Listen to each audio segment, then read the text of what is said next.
अल निनोचा जगावर असणारा परिणाम आणि त्यातच असणारी सोबत शेती, तर या अल निनोचा प्रभाव आपल्या शेतीवर कसा राहील हे समजून घेण्यासाठी आज आपण आलेलो आहे.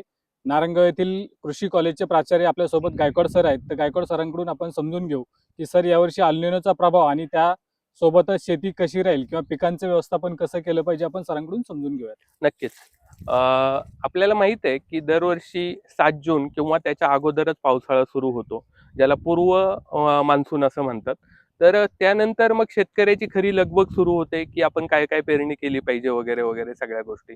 परंतु यंदाची परिस्थिती जर पाहिली तर आज 7 जून उलटून गेलाय की जो मृग नक्षत्राची सुरुवात मानली जाते आणि शेतकऱ्यांसाठी हा अतिशय महत्त्वाचा कालावधी असतो. कारण तत्पूर्वी बाजारामधून बियाणे खरेदीपासून त्याची पेरणी करण्यापर्यंतचं नियोजन त्याने करून ठेवलेलं असतं.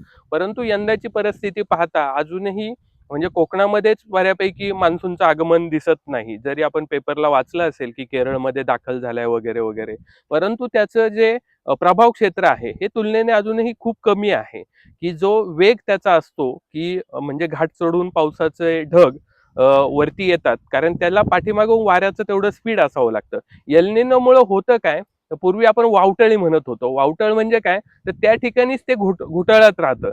तर अशी परिस्थिती ज्यावेळेस समुद्रावर तयार होते त्यावेळेस वाऱ्याची दिशा बदलते आणि ती गोल गोल समुद्रावर फिरत राहते. त्यामुळं आकाशामध्ये असणारे ढग सुद्धा जे जमिनीच्या बाजूला ढकलले जायला हवेत तर ते जात नाहीत आणि योगायोगाने मग त्याचा परिणाम आपल्या मान्सूनवर होत असतो. तर ही दर 2-5 वर्षांनी घडणारी नियमित घटना आता अलीकडं ग्लोबल वॉर्मिंगच्या कालावधीमध्ये झालेली आहे. आता प्रश्न राहतो शेतकऱ्यांनी काय केलं पाहिजे. तर शेतकऱ्यांनी यामध्ये सर्वात महत्त्वाची गोष्ट, पाऊस चांगले पडले तरीही लगेच घाई करण्याची गरज नाही. कारण आपल्याला माहित आहे आपल्या जमिनीची जी पाणी धरून ठेवण्याची क्षमता आहे ती काळ्या जमिनींमध्ये जास्त आहे. म्हणजे आपण पायाला पेंड लागणे असा एक प्रकार म्हणतो. म्हणजे पाऊस पडून गेला आणि आपण अनवाणी चालायचा प्रयत्न केला तर पायाला असा चिखलाचा गोळा लागला की ती कंडिशन ही पेरणीची अजिबात नसते, कारण त्याच्या खाली कोरडा थर असतो. तर जोपर्यंत त्या मातीचा गोळा हातात घेऊन आपण थोडासा दाबून वरती फेकला आणि तो खाली पडल्यावर फुटला तर त्याला वाफसा कंडिशन म्हणतात, जी पेरणी योग्य कंडिशन मानली जाते. तर हा एक थंब रूल शेतकऱ्यांनी वापरला पाहिजे आणि जी काही पिकं आपल्याला पेरायची त्याची तयारी नक्कीच करून ठेवा. परंतु जोपर्यंत जमिनीमध्ये तशा ओलाव्याची कंडिशन येत नाही तोपर्यंत ती पिकं अजिबात पेरू नका. दुसरी महत्वाची गोष्ट, जर त्या पिकाला 1 किंवा 2 पाणी देण्याची आपल्याकडे सोय असेल तरच ती पिकं पेरा.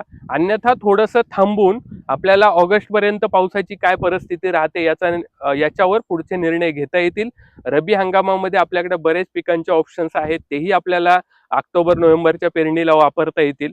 त्यामुळे अगदीच खरीपाचा हंगाम अगदी धोक्यात घालून हंगाम पेरलाच पाहिजे अशी काही परिस्थिती नाही. यावर्षी एक ॲडव्हर्स कंडिशन आहे. सगळ्या हवामान संस्था ज्या आहेत किंवा भारताची हवामान खातं जे आहे किंवा महाराष्ट्र शासनाचा कृषी विभाग, केंद्रीय कृषी विभाग, सर्वांनी जे काही प्रेडिक्शन केलेलं आहे कदाचित त्या परिस्थितीमध्ये आपल्याला स्वतःला वाचणं गरजेचं आहे.